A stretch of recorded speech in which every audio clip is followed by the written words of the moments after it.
ஆர்ஆர்பிஎல்பி எக்ஸாமில் அடிக்கடி கேட்கக்கூடிய இந்த மாதிரி கொஷின்ஸை நீங்கள் தப்பு பண்ணீங்கன்னா உங்களோட செலெக்ஷன்ஸ் குறையிறதுக்கு ரொம்பவே சான்ஸ் இருக்குது.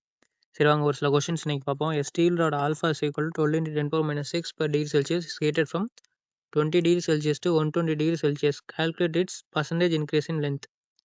ஒரு எஃகு தண்டு alpha is equal to 12 × 10⁻⁶ per degree Celsius 20 degree செல்சியஸிலிருந்து 120 டிகிரி செல்சியஸ்க்கு வெப்பப்படுத்தப்படுகிறது. அதன் நீளத்தில் ஏற்படும் சதவீத அதிகரிப்பை கணக்கிடுங்கள் அப்படின்னு கேட்குறாங்க. இங்கே கொஸ்டின் என்ன கொடுத்துருக்காங்கன்னா, ஒரு ஸ்டீல் ராடுக்கு அது 20 டிகிரி செல்சியஸ்லேருந்து 120 டிகிரி செல்சியஸ் வரைக்கும் சூடுபடுத்துகிறாங்க. அப்போ அதோட நீளம் எத்தனை சதவீதம் அதிகமாகும் அப்படின்னு கேட்குறாங்க. இங்கே வந்து நீங்கள் லீனியர் எக்ஸ்பான்ஷன் அதாவது நீட்சி மாற்றத்தை பற்றின ஒரு கொஷின். இதுக்கு வந்து ஒரு சின்ன ஃபார்முலா உங்களுக்கு தெரியும் already. Change in length is equal to original length into alpha del t. இந்த ஃபார்முலா நம்ம ஆல்ரெடி பார்த்துருக்கோம். சரி, இப்போ வந்து நமக்கு பர்சன்டேஜ் இன்க்ரீஸ் இன் லென்த்துன்னு தான் கேட்குறாங்க. ஃபார் எக்ஸாம்பிள் எடுத்துக்கோங்க, இது வந்து இப்போ ஒரு 10 மீட்டர் இருக்குன்னு வச்சுக்கோங்களேன்.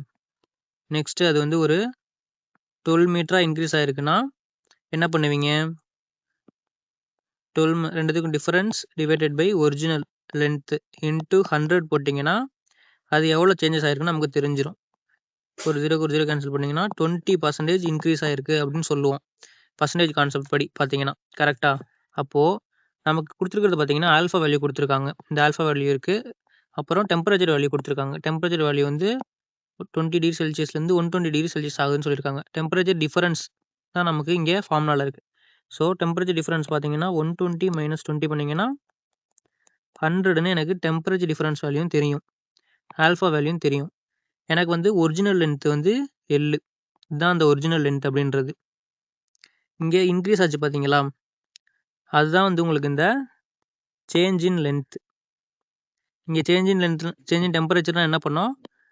டெம்பரேச்சரை டிஃபரன்ஸ் பார்த்தோமா, அதே மாதிரி சேஞ்ச் இன் லென்த்து அப்படின்னா 10லேருந்து 12. அப்போ அந்த டிஃபரன்ஸ் அந்த 2 தான் வந்து உங்களுக்கு அந்த சேஞ்ச் இன் லென்த்து. அப்போ என்ன பண்ணுவீங்க? சேஞ்ச் இன் லென்த்தை வந்து மேலே போடுவீங்க. அந்த சேஞ்ச் இன் லென்த்து தான் இந்த டெல் இல்லை டிவைடட் பை கீழே என்ன பண்ணுவீங்க? இந்த 10ன்ற ஒரிஜினல் லென்த்தை போடுவீங்க. இங்கே ஒரிஜினல் லென்த்துன்றது எல். இது வந்து உங்களுக்கு இந்த 2ன்றது டெல் எல் சீக்குவல் டு இந்த எல்லை நான் என்ன பண்ணுறேன்? இப்போ கீழே எடுத்துகிட்டு வந்துடுறேன். அப்படி நான் எடுத்துகிட்டு வந்துட்டேன்னா எனக்கு இந்த பர்சன்டேஜ் கான்செப்ட் பண்ணி எடுத்துகிட்டு வந்துடலாமா? இப்போ பேலன்ஸ் என்ன இருக்குது? Alpha into டெல்டி. அப்போது ஆல்ஃபாவையும் இந்த டெல்டியையும் நான் மல்டிபிள் பண்ணனால எனக்கு என்ன பண்ணிடும்? பர்சன்டேஜ் இன்க்ரீஸ் இன் லென்த்து தெரிஞ்சிடும். ஸோ ஆல்ஃபாவோட வேல்யூ போடுங்க. 12 × 10⁻⁶. டெல்டியோட வேல்யூ 100ன்னு கண்டுபிடிச்சிட்டோம். Multiple to 100. 100 நீங்கள் எப்படி எழுதிக்கலாம்? 10 பவர் ஸ்கொயர்னு எழுதிக்கலாம். இப்போ வந்து பவரில் 10⁻⁶ +2ன்னு எழுதிக்கலாம். +2 - 6 பண்ணிங்கன்னா 12 × 10⁻⁴ அப்படின்னு கிடைக்கும். அது இல்லாமல் பர்சன்டேஜ் பண்ணும்போது என்ன பண்ணுவோம்? ஒரு மல்டிபிள் டு 100 போடுவோமா? ஸோ இன்னொரு 10 பவர் +2 வரும். அப்போது 10 பவர் -4 இருக்கிறது உங்களுக்கு என்ன ஆகும்? 10 பவர் -2ன்னு கிடைக்கும். அப்புறம் முன்னாடி வந்து ஒரு மல்டிபிள் டு 12 இருக்குது. 12 × 10⁻⁻2 அப்படின்னு கிடைக்கும். 10 பவர் -2 நான் என்ன பண்ணிக்கலாம்? டிவிஷனில் 100ன்னு எழுதிக்கலாமா? இப்போ நான் என்ன பண்ணணும்? 2 டிஜிட் அப்போ தள்ளி பாயிண்ட் எடுத்துகிட்டு போகணும். 2 டிஜிட் தள்ளி எடுத்துகிட்டு போனேன்னா 0.12% அப்படின்னு கிடைக்கும். 0.12%ன்றது இங்கே இருக்குது, ஆப்ஷன் பியில் இருக்குது. ஸோ ஆப்ஷன் பியை சூஸ் பண்ணிக்கிறேன். நெக்ஸ்ட் கொஸ்டின் பாருங்கள். which quantity is a measure of the average kinetic energy of molecules? மூலக்கூறுகளின் சராசரி இயக்க ஆற்றலின் அளவீடாக எந்த அளவு விளங்குகிறதுன்னு கேட்குறாங்க. கொஸ்டின் என்ன கேட்குறாங்கன்னா, மூலக்கூறுகளின் சராசரி இயக்க ஆற்றலின் அளவீடாக எது விளங்குகிறதுன்னு கேட்குறாங்க. அதாவது ஆவரேஜ் கைனடிக் எனர்ஜினா என்னன்னு கேட்குறாங்க. நமக்கு தெரியும், ஒரு பொருளுக்குள்ள இருக்கக்கூடிய மூலக்கூறுகள் மாலிகுல்ஸ் எப்போவுமே ஏதோ ஒரு வேகத்தில் இயங்கிக்கிட்டே இருக்கும். அந்த மூலக்கூறுகள் மெதுவாக இயங்குனா அங்கே சூடு கம்மியாக இருக்கும். இதே வேகமாக ஓடுனா அங்கே சூடு அதிகமாக இருக்கும். சரி, இப்போ வந்து ஒரு சின்ன லாஜிக். ஒரு பொருளோட வெப்பம் ஹீட் வந்து உங்களுக்கு அதிகமாக இருக்கா இல்லை கம்மியாக இருக்கான்னு நம்ம எதை வச்சு அளப்போம்? டெம்பரேச்சர், வெப்பநிலை வச்சு தான் அளப்போம். அப்போ அந்த மூலக்கூறுகள் எவ்வளவு வேகமாக அதிருது, அந்த கைனடிக் எனர்ஜி அப்படின்றதோட நேரடி அளவீடு தான் இந்த டெம்பரேச்சர், வெப்பநிலை அப்படின்றது. எக்ஸாம்ஸில் வந்து உங்களுக்கு டோட்டல் எனர்ஜி அப்படின்னு கேட்டால் அது heat.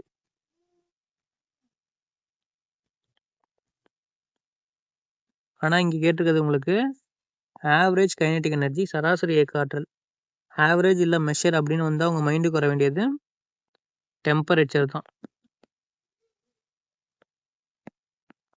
If the difference between the lengths of two rods of brass and steel remains the same at all temperatures, then find the ratio of their lengths at degree Celsius. The value of the coefficient of linear expansion of the brass and steel is 1.8 into 10 power minus 5 degree Celsius and 1.1 into 10 power minus 5 respectively அப்படின்னு கொடுத்துருக்காங்க. பித்தளை மற்றும் எஃகினால் ஆன இரண்டு தண்டுகளின் நீளங்களுக்கு இடையேயான வேறுபாடு அனைத்து வெப்பநிலைகளிலும் மாறாமல் இருந்தால்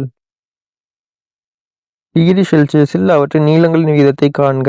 பித்தளை மற்றும் எஃகின் நேரியல் விரிவு குணகத்தின் மதிப்பு முறையே 1.8 into 10 power minus 5 and 1.1 into 10 power minus 5 ஆகும்னு கொடுத்துருக்காங்க. சரி, ஓகேங்க. கேள்வி என்ன சொல்லுது? பித்தளை, பிராஸ், அப்புறம் எஃகு, ஸ்டீல் அப்படின்னு 2 ராடு இருக்கு. அந்த எந்த வெப்பநிலையிலையும் அதோட நீளங்களுக்கு இடையேயான வித்தியாசம் difference in length. Difference in லென்த்ன்றது என்னது? உங்களுக்கு டெல் எல் சேஞ்ச் ஆகாது, மாறாதுன்னு சொல்லியிருக்காங்க. அப்படின்னா அதோட நீளங்களுக்கு இடையேயான விகிதம் ரேஷியோ என்னன்னு கேட்குறாங்க. இது எப்படி சிம்பிளாக புரிஞ்சுக்கலாம்னா, 2 பொருளோட வித்தியாசம் மாறாமல் இருக்கணும் அப்படின்னா அதோட டெம்பரேச்சர் அதிகரிக்கிறப்ப ரெண்டுமே சமமான அளவு லென்த்து போகணும், எக்ஸ்பேண்ட் ஆகணும். அதாவது சேஞ்ச் இன் லென்த் ஆஃப் பிராஸ்.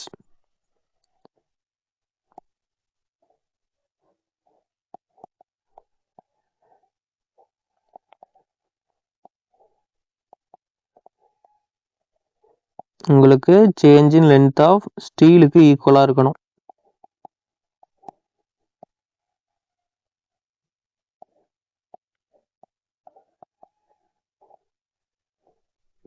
ஓகேங்களா?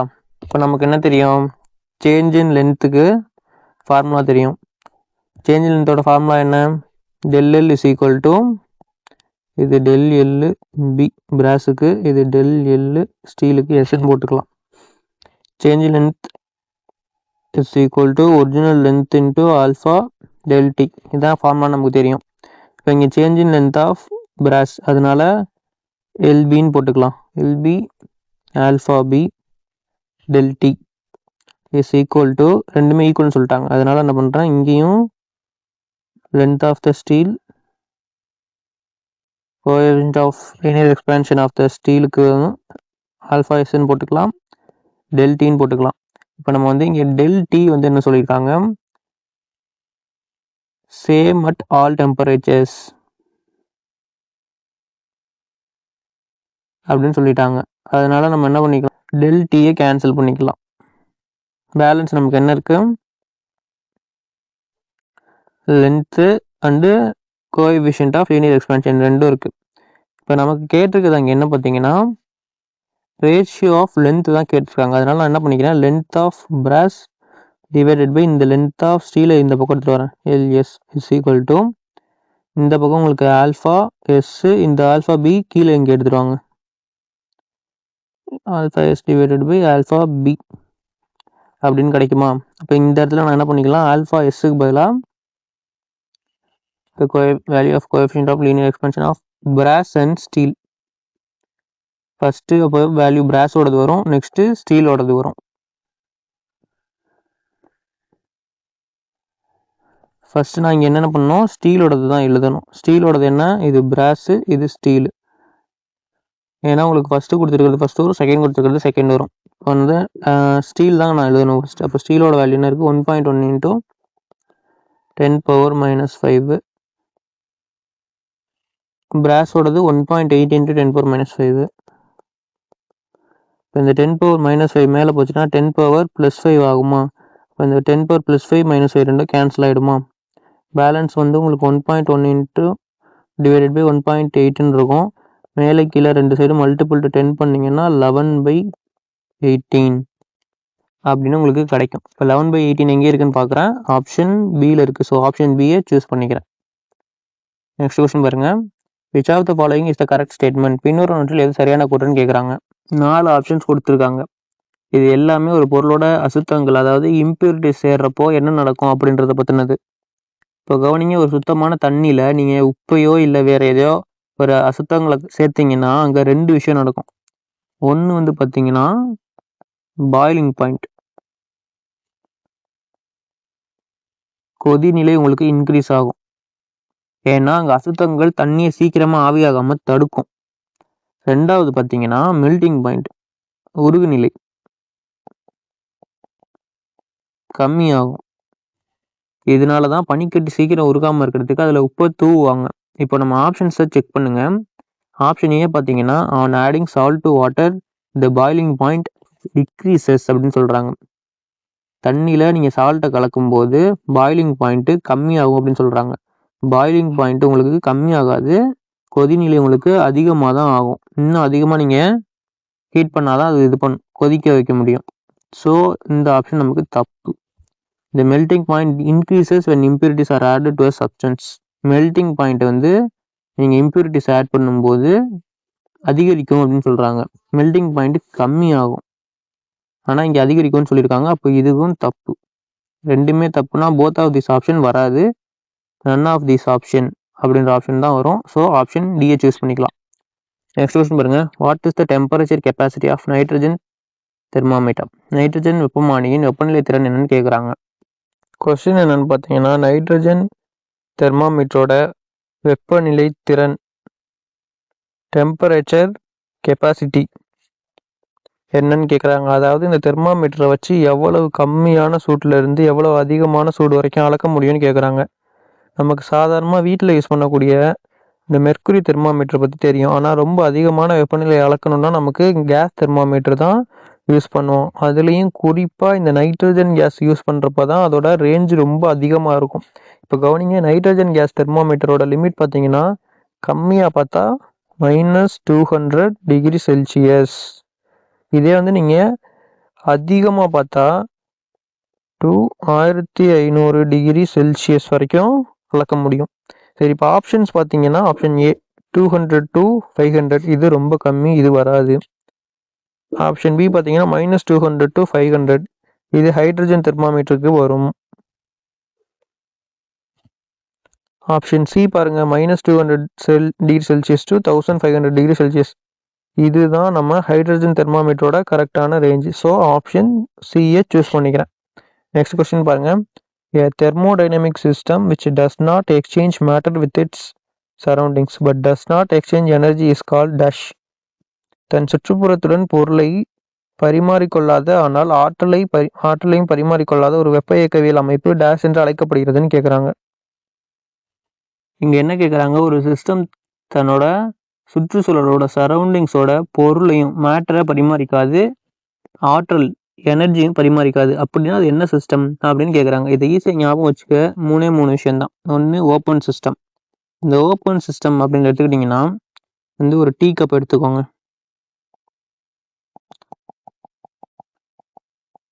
அதில் வந்து ஆவியும் வெளியே போகும், சூடும் குறையும், ஹீட்டும் வந்து உங்களுக்கு குறையும். இந்த இடத்துல உங்களுக்கு என்ன நடக்குது, இந்த ஆவியாக உங்களுக்கு பொருளும் வெளியேறுது, மேட்டரும் வெளியேறுது, ஹீட்டாக வந்து உங்களுக்கு எனர்ஜியும் வெளியேறுது. இதுதான் வந்து உங்களுக்கு ஓப்பன் சிஸ்டம் அப்படின்றது. இதே நெக்ஸ்ட் க்ளோஸ்டு சிஸ்டம் பாருங்க. அதே டீ கப்பை வச்சுக்கோங்க. இப்போ இந்த இடத்துல ஒரு தட்டை வச்சு மூடிடுங்க. மூடிட்டீங்க அப்படின்னா இப்போ ஆவி பொருள் வெளியே போகாது, கரெக்டா? ஆவி வெளியாகாது. ஆனால் எனர்ஜி மட்டும் என்ன ஆகும், கொஞ்சம் கொஞ்சமாக ரிலீஸ் ஆகும். நீங்கள் மேலே வச்சு மூடிட்டீங்கன்றதுக்காக ஹீட்டு குறையாமல் இருக்குமா? டீ கிளாஸில் கண்டிப்பாக ஹீட் குறையும்.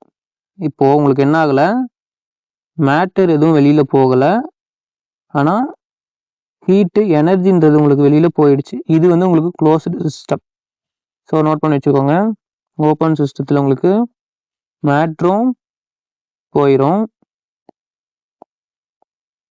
ஹீட் எனர்ஜியும் உங்களுக்கு போயிடும். க்ளோஸ்டு சிஸ்டமில் மேட்டர் போகாது, எனர்ஜி போயிடும். Next isolated system. இப்போது அந்த டீயை வந்து ஒரு குவாலிட்டியான ஃப்ளாஸ்கில் நீங்கள் என்ன பண்ணுறீங்க, ஊற்றி வைக்கிறீங்க. அப்படின்னா உங்களுக்கு ஆவியும் போகாது, இங்கே வருமா, ஆவியும் போகாது, உங்களோட ஹீட்டு எனர்ஜியும் போகாது. டீயோட அந்த ஹீட்டும் உங்களுக்கு அப்படியே இருக்கும். சரி, இப்போ கொஸ்டினில் என்ன சொல்லியிருக்காங்க, பொருளையும் பரிமாறாது, ஆற்றலையும் பரிமாறாது அப்படின்னு சொல்லியிருக்காங்க. அப்படி பார்த்தீங்கன்னா உங்களுக்கு மேட்டரும் பரிமாறாது, எனர்ஜி பரிமாறாது, ஐசோலேட்டட் சிஸ்டம் தான். அதனால என்ன பண்ணிக்கிறோம், ஆப்ஷன் ஏவை சூஸ் பண்ணிக்கிறோம். எக்ஸாம்ஸில் உங்களுக்கு நோ எக்ஸ்சேஞ்ச் ஆஃப் போத், ரெண்டுமே கிடையாது அப்படின்னு பார்த்தாலே உங்கள் ஞாபகத்துக்கு வர வேண்டியது ஒரே ஒரு வார்த்தை, ஐசோலேட்டட். ஐசோ அப்படின்னாலே தனிமைப்படுத்தப்பட்ட அப்படின்னு அர்த்தம். Which of the following physical quantities determines the heat flow, பின்வரும் இயற்பியல் அளவுகளில் எது வெப்ப ஓட்டத்தை தீர்மானிக்கிறதுன்னு கேட்குறாங்க. அதாவது என்ன சொல்கிறாங்கன்னா, ஒரு இடத்துல இருந்து இன்னொரு இடத்துக்கு வெப்பம் பரவணும்னா அதுக்கு எது மெயினாக வேணும் அப்படின்னு கேட்குறாங்க. இதை வந்து ஒரு சின்ன எக்ஸாம்பிள் வச்சு பார்ப்போம். 2 தண்ணி டேங்க் இருக்குன்னு வச்சுக்கோங்களேன். இப்படி இங்கே ஒரு தண்ணி டேங்க் இருக்குது, இன்னொன்று வந்து இங்கே ஒரு தண்ணி டேங்க் இருக்குன்னு வச்சுக்கோங்க. இப்போ ரெண்டுத்துலேயும் வந்து ஒன்றில் கம்மியான தண்ணி இருக்குது, இன்னொன்றில் அதிகமாக இங்கே வரைக்கும் தண்ணி இருக்குது. ஓகேங்களா?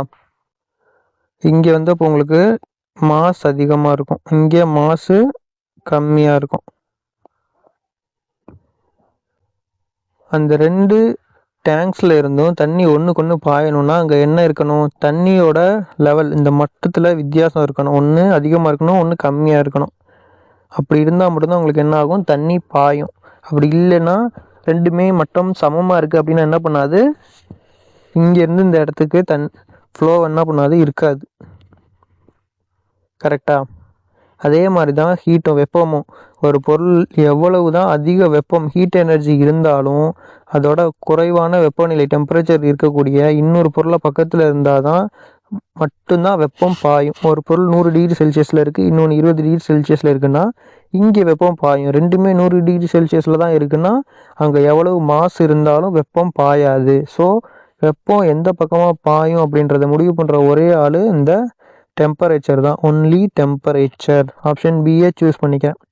எக்ஸாம்ஸில் ஹீட் ஃப்ளோ டிட்டர்மென்ட்ஸ் அப்படின்னு பார்த்தாலே உங்களுக்கு இந்த தண்ணியோட மட்டம் ஞாபகம் வரணும். மட்டம்னா இங்கே வெப்பநிலை, நிறை இல்லை கண்டக்டிவிட்டி, இதெல்லாம் வந்து வெப்பம் எவ்வளோ வேகமாக பாயுதுன்றதை வேணால் முடிவு பண்ணலாம். ஆனால் பாயுமா இல்லையான்னு தீர்மானிக்கிறது உங்களுக்கு வெப்பநிலை மட்டும்தான். ஸோ கரெக்டான answer option B, only temperature. Next question பாருங்கள். The ratio of the cross-sectional area of 2 rods made of different materials is 1:4 and the ratio of the thermal conductivity is 2:5 respectively. The temperature difference and the rate of uniform heat conduction between the ends of these rods are same. If the length of the first rod is 2 meters, then what will be the length of the second rod அப்படின்னு கேட்குறாங்க. வெவ்வேறு பொருட்களால் செய்யப்பட்ட 2 தண்டுகளின் குறுக்குவெட்டு பரப்புகளின் விகிதம் 1:4 மற்றும் அவற்றின் வெப்பக்கடத்து திறன் விகிதம் 2:5 ஆகும். இந்த தண்டுகளின் முனைகளுக்கு இடையேயான வெப்பநிலை வேறுபாடு மற்றும் சீரான வெப்பக்கடத்தல் வீதம் ஆகியவை சமமாக உள்ளன. முதல் தண்டின் நீளம் 2 மீட்டர் எனில் இரண்டாவது தண்டின் நீளம் என்னவாக இருக்கும்னு கேட்குறாங்க. சரிங்க, கொஸ்டினில் ஃபஸ்ட்டு பாருங்கள். Cross sectional area of 2 rods. Area வந்து என்ன சொல்லியிருக்காங்க, 2 ராட்ஸ்க்கு கொடுத்துருக்காங்க. என்னென்னு 1:4 அப்படின்னு சொல்லிட்டு நான் என்ன பண்ணிக்கிறேன், 1 A1 இன்னொன்று A2ன்னு எடுத்துக்கிறேன். என்னது வேல்யூ வருது, 1:4ன்னு சொல்லியாச்சு. அப்போது இது எனக்கு A1, இது A2. நெக்ஸ்ட் என்ன சொல்லியிருக்காங்க, அந்த ratio of the thermal conductivity is 2:5. Thermal கண்டக்டிவிட்டின்றது உங்களுக்கு என்ன, K. அப்போ நான் K1:K2ன்னு எடுத்துக்கிறேன். 2:5 அப்படின்னு இருக்கும். இது வந்து உங்களுக்கு K1, இது K2. முதல் தண்டின் நீளம் L1:L2ன்னு எடுப்போம். உங்களுக்கு என்ன சொல்லிட்டாங்க, ஃபர்ஸ்ட் ராடோடது 2 மீட்டர்னு சொல்லிட்டாங்க. Then what will the length of the second rod தான் உங்களுக்கு கேட்குறாங்க. செகண்ட் ராட் நம்ம L2ன்னு எடுத்துக்கலாம். முக்கியமான பாயிண்ட் பார்த்தீங்கன்னா வெப்ப கடத்தல் வீதம், ரேட் ஆஃப் ஹீட் ஃப்ளோ, அப்புறம் டெம்பரேச்சர் ரெண்டுமே வந்து ஈக்குவல்னு சொல்லிட்டாங்க. Temperature difference and the rate of uniform heat conduction between the ends of these rods are same. Temperature difference rate of uniform heat conduction உங்களுக்கு என்னன்னு சொல்லுவோம், Q. ரெண்டும் ஈக்குவல் அப்படின்னு சொல்லிட்டாங்க. சரி, இப்போ வந்து ரேட் ஆஃப் ஹீட் ஃப்ளோவோட ஃபார்முலா என்ன? Equal to KA del T by L. கரெக்டா? இப்போ வந்து நமக்கு ரெண்டு விஷயங்கள், ரெண்டு மெட்டீரியல்ஸ் பற்றி சொல்கிறனால, டிஃப்ரெண்ட் மெட்டீரியல் பற்றி சொல்கிறாங்க, அதனால நம்ம என்ன பண்ணிக்கலாம், ரெண்டு Q1 Q2ன்னு வரும். Q1 is equal to K1A1 del T by L1.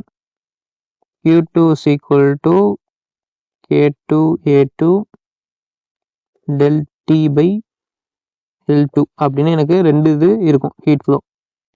அவங்க என்ன சொல்லிட்டாங்க, del T ஈக்குவலாக இருக்கும்னு சொல்லிட்டாங்க. the temperature difference and the rate of uniform heat conduction between the ends of these rods are the same அப்படின்னு சொல்லிட்டாங்க. அப்போ உங்களுக்கு Q1 Q2 ஈக்குவலாக இருக்கும், இந்த டெம்பரேச்சர் டிஃபரன்ஸும் ஈக்குவலாக இருக்கும். அதானே அவங்க சொல்லியிருக்காங்க, ரெண்டுமே ஒரே வேல்யூ தானே. ரெண்டுமே ஈக்குவல் அப்படின்னு போடுறீங்கன்னு வச்சுக்கோங்களேன், நான் வந்து இந்த இடத்துல 1ன்னு எடுத்துக்கிறேன். 1 is equal to 1. ஏன்னா ஈக்குவல்னா ரெண்டு சைடு ஒரே வேல்யூ இருக்கணும், கரெக்டாக?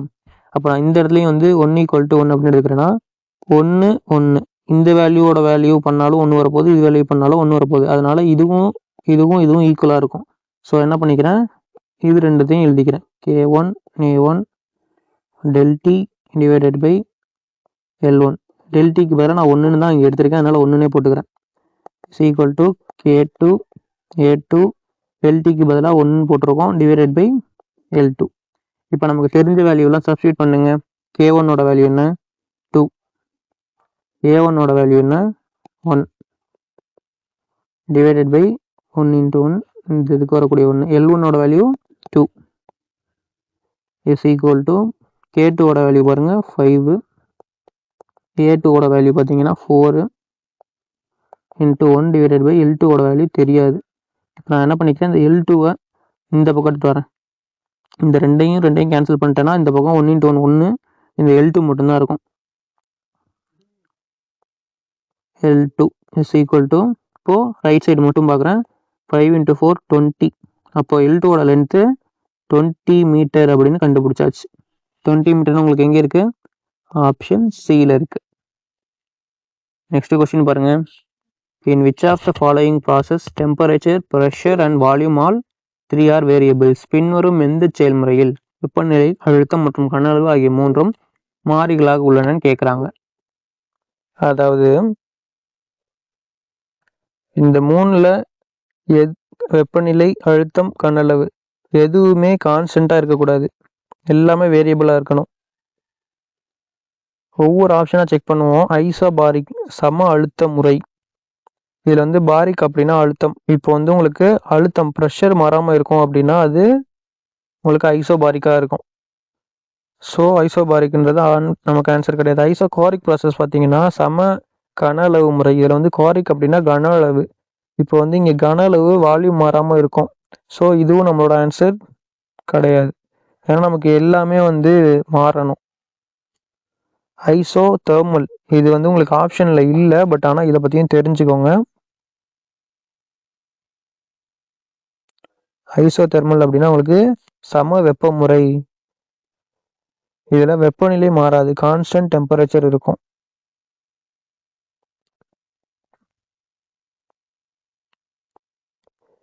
ஐசோபாரிக்ல கான்ஸ்டன்ட் ப்ரெஷர் இருக்கும், ஐசோகோரிக்ல கான்ஸ்டன்ட் வால்யூம் இருக்கும். நெக்ஸ்ட் பாருங்க, இப்போ அடிபயாட்டிக் வெப்ப அடிபயாட்டிக் ப்ராசஸ் பற்றி பார்ப்போம்.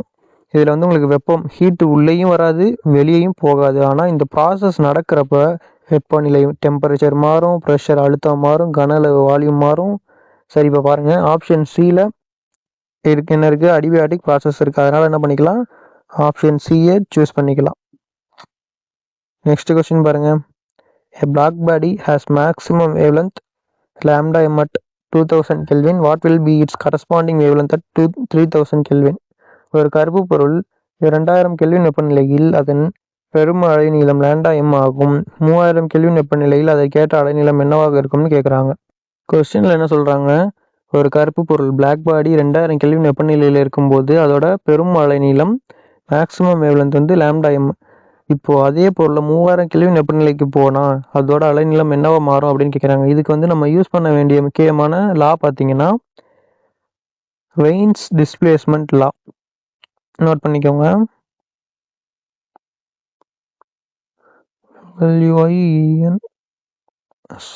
வெயின்ஸ் டிஸ்பிளேஸ்மெண்ட் லா. இந்த விதி உங்களுக்கு என்ன சொல்லுது அப்படின்னா, ஒரு பொருளோட வெப்பநிலை அதிகமாக அதோட அலைநீளம் குறைஞ்சிக்கிட்டே வரும். அதாவது அலைநீளம் வெப்பநிலைக்கு எதிர் விகிதத்தில் இன்வெர்ஸ்லி ப்ரொபோர்ஷனலாக இருக்குன்னு சொல்கிறாங்க.